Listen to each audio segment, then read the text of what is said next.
अब यहाँ पे इंडिया के पास बिग अपॉर्चुनिटी थी इस मिशन को कंप्लीट करने की, लेकिन अभी तक इंडियन अथॉरिटीज के पास इसके बारे में कोई भी न्यूज नहीं थी।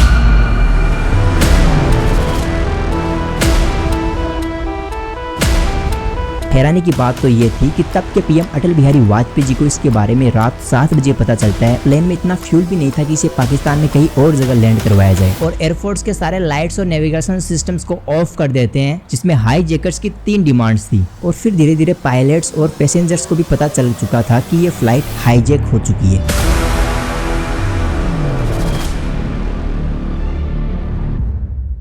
क्रिसमस से एक दिन पहले नेपाल से दिल्ली आ रही इंडियन एयरलाइन फ्लाइट 814 को 5 पाकिस्तानी टेररिस्ट शाम 4:40 पे हाईजैक करते हैं। मात्र 1 घंटे 40 मिनट के इस रूट को ये हाईजैकर 7 दिन का बना देते हैं। और सबसे बड़ी हैरानी की बात तो ये थी कि उस टाइम के पीएम अटल बिहारी वाजपेयी जी को इसके बारे में रात 7 बजे पता चलता है। इस प्लेन को टोटल 5 जगह लैंड करवाया जाता है, जिसमें हाईजैकर्स की कुछ डिमांड्स थी। लेकिन जैसे ही प्लेन कदार इंटरनेशनल एयरपोर्ट पर लैंड करता है तो तालिबानी अथॉरिटीज इंडिया को ऑफर करता है कि वो हाईजैकर्स के साथ नेगोशिएशंस करने में उनकी मदद कर सकते हैं। लेकिन एंड में ये तालिबानी अथॉरिटीज ही इन हाईजैकर्स के साथ रिलीज किए गए 3 टेररिस्ट को पाकिस्तान सेफली ड्रॉप करती है। उस टाइम पे पूरा भारत 7 दिनों तक टीवी पे एक ही न्यूज देख रहा था। देखिए, जब भी इंडिया में टेररिस्ट अटैक होते हैं तो उसमें पाकिस्तान कहीं ना कहीं इन्वॉल्व होता है, और इस वाले हाईजैकिंग में भी पाकिस्तान का सबसे बड़ा हाथ था। 24 दिसंबर 1999 को नेपाल काठमांडू से इंडियन एयरलाइन फ्लाइट 814 4 PM पर टेक ऑफ करती है दिल्ली के लिए, जिसमें टोटल 176 पैसेंजर्स थे और उनमें से 5 हाईजैकर्स भी थे, जिनमें इनकी आइडेंटिटी इब्राहिम अख्तर, शाहिद अख्तर शहीद, सनी अहमद काजी, जहूर मिस्त्री और साखिर थे। ये 5 हाईजैकर पाकिस्तानी मिलिटेंट्स ग्रुप हरकत उल मुजाहिदीन के मेंबर्स थे, और इनके अलावा फ्लाइट में 15 क्रू मेंबर्स थे,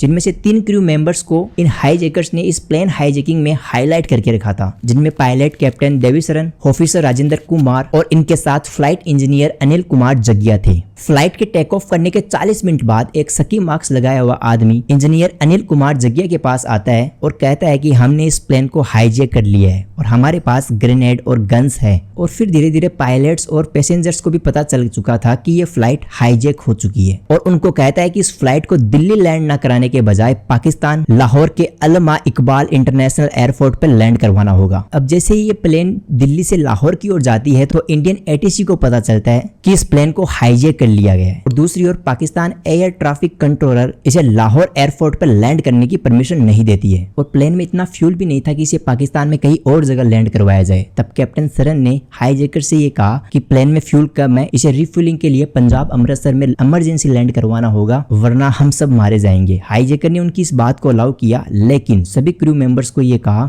कि प्लेन में बैठे सभी मैन और वुमेन्स और उनके साथ बच्चों को अलग अलग बैठा दिया जाए और उनकी आंखों पर ब्लैक पट्टी लगा दे। अगर ऐसा नहीं किया तो सभी को बॉम्ब से उड़ा देंगे। शाम 6:04 पर इंडियन एटीसी का फ्लाइट IC 814 के साथ कनेक्शन होता है, जिसमें कैप्टन देवीसरन इंडियन एटीसी को बोलते हैं कि हाईजैकर्स की डिमांड है कि इस प्लेन में रिफ्यूलिंग की जाए, अगर ऐसा नहीं किया तो वो 10 होस्टेज को मार देंगे। 6:44 पर प्लेन सेफली अमृतसर लैंड करता है और इमीडिएटली रिफ्यूलिंग करने को कहते हैं। अब यहाँ पे इंडिया के पास बिग अपॉर्चुनिटी थी इस मिशन को कंप्लीट करने की, और कैप्टन और फ्लाइट में बैठे सभी पैसेंजर्स को भी लगने लगा कि हम अब इंडिया में हैं और हम इन हाईजैकर से जल्द ही बच जाएंगे। लेकिन सबसे ज्यादा हैरानी की बात तो ये थी कि तब के पीएम अटल बिहारी वाजपेयी जी को इसके बारे में रात 7 बजे पता चलता है, और उनके साथ होम मिनिस्टर LK आडवाणी को इसके बारे में एक न्यूज के जरिए पता चलता है। इस हाईजैकिंग को रोकने के लिए क्राइसिस मैनेजमेंट ग्रुप एक लोकल कमेटी टीम बनाते हैं, जिसमें district collector, senior police, intelligence officers and airport managers शामिल थे। ये लोग प्लान करते हैं कि फ्यूल टैंकर में कुछ पुलिस ऑफिसर्स को बैठाया जाए ताकि वो प्लेन के टायर्स को पंचर कर दे, जिससे कि प्लेन एक बार फिर से टेक ऑफ ना कर सके। इन्होंने इस प्लेन को एग्जीक्यूट किया 7:45 पे और टैंक को रनवे पर उतारा। पहले तो ये टैंक स्पीड में चल रहा था, लेकिन कमेटी के मेंबर्स ने ये कहा कि इस टैंक को थोड़ा स्लो चलाओ, वरना हाईजैकर्स को पता चल जाएगा कि ये टैंक स्पीड में क्यों चल रहा है। और इस पूरे सीन को हाईजैकर प्लेन के केबिन में बैठकर देख रहे थे, और हाईजैकर्स को उल्टा ये शक होता है कि ये टैंक पहले तो स्पीड में चल रहा था, फिर इसे स्लो किया गया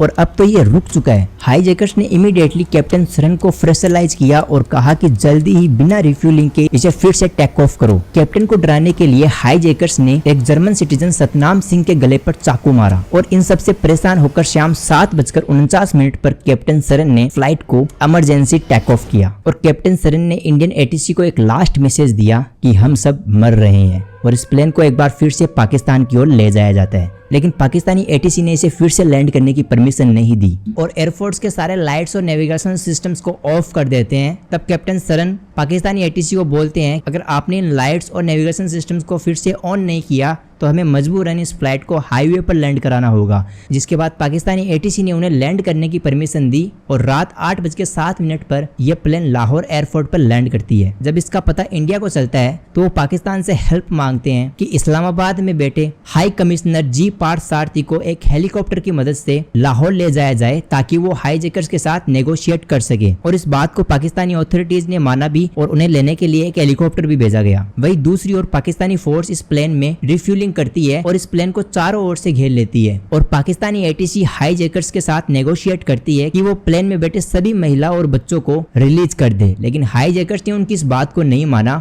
और फ्रेशलाइज होकर एक हाईजैकर ने पैसेंजर रुपिन कटियाल की छाती पर चाकू मार दिया, जिसके कारण उनकी मौत हो गई। उधर दूसरी ओर जैसे जी पार्थ सारथी लाहौर एयरपोर्ट पे आते हैं तो उन्हें पता चलता है कि प्लेन तो उनके आने से पहले ही टेक ऑफ कर चुका है। अब ये जो प्लेन है वो अफगानिस्तान के काबुल एयरपोर्ट पे जाता है, लेकिन वहाँ पे नाइट लैंडिंग कोई फैसिलिटी नहीं थी, जिसके कारण इसे ओमान ले जाया जाता है। लेकिन ओमान में सल्तनत अथॉरिटीज ने इन्हें लैंडिंग की कोई परमिशन नहीं दी, तो ये प्लेन फिर जाता है दुबई इंटरनेशनल एयरपोर्ट पे, जहाँ पर दुबई अथॉरिटीज ने इस एयरपोर्ट पे लैंड करने के बजाय इसे दुबई के अल मिनाद एयरबेस पर लैंड करवाया जाता है, जहां पर 27 पैसेंजर्स को रिलीज किया जाता है, जिनमें से एक रुपिन कटियाल की डेड बॉडी भी थी। अब ये जो प्लेन है वो दुबई से एक बार फिर से टेक ऑफ करता है और इस बार जाता है ये अफगानिस्तान कंधार में, जहां पर तालिबानियों का राज चलता था और तालिबानी इंडियन गवर्नमेंट को ऑफर करते हैं कि वो हाईजैकर्स के साथ मीडिएट करके इंडिया की हेल्प कर सकते हैं। अब उस टाइम पे अफगानिस्तानी तालिबानीज के साथ हमारे रिलेशन अच्छे नहीं थे, लेकिन फिर भी उनकी बात हमने मानी और 27 दिसंबर 1999 को होम मिनिस्टर एल के अडवाणी और जॉइंट सेक्रेटरी विवेक कटुजा की प्रेजेंसी में एक 4 लोगों की नेगोशिएट टीम बनाई, जिसमें IB chief Ajit Doval and CD Shah और उनके साथ 2 लोग और थे और इन चारों को अफगानिस्तान भेजा जाता है। लेकिन तालिबानी अथॉरिटीज इनको अलाउ नहीं करती है, वो इस ऑपरेशन को खुद ही ऑपरेट करना चाहती थी और इस प्लेन को चारों ओर से तालिबानी अथॉरिटीज घेर लेती है ताकि इंडियन फोर्सेस वहां पर आसपास भी ना हो। लेकिन यहाँ पर आईबी चीफ अजीत डोवाल को शक होता है कि इन तालिबानियों का इन हाईजैकर्स के साथ और आईएसआई के साथ कुछ ना कुछ तो कनेक्शन है और अजीत डोवाल का जो ये शक था वो जल्द ही यकीन में भी बदलेगा। 27 दिसंबर को तालिबानी ऑफिसर्स ने एक न्यूज़पेपर्स के जरिए हाईजैकर्स के साथ नेगोशिएट करने की कोशिश की, जिसमें हाईजैकर्स की 3 डिमांड्स थी। पहली कि इंडियन गवर्नमेंट 36 कैदियों को रिलीज करे, दूसरी एचयूएम के फाउंडर सज्जाद अफगानी की डेड बॉडी दे और तीसरी $200 मिलियन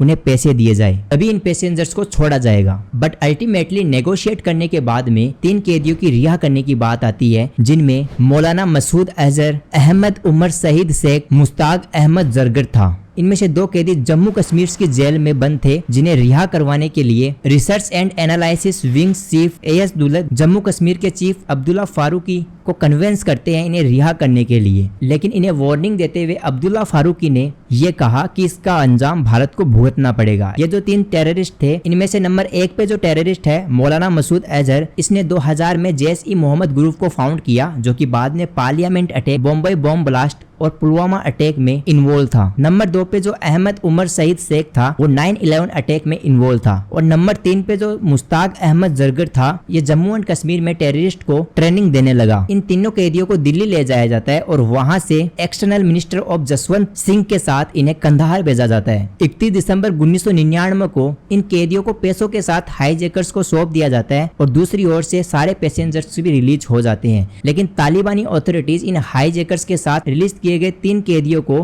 पकड़ने के बजाय इन्हें पाकिस्तान के क्वेटा में सेफली ड्रॉप करते हैं, जिससे ये प्रूव होता है कि इस हाईजैकिंग में ओपनली तालिबान, पाकिस्तान और आईएसआई इन्वॉल्व था। यह भारत का पहला और लास्ट प्लेन हाईजैकिंग था जिसमें भारत के हाथ बंधे हुए थे।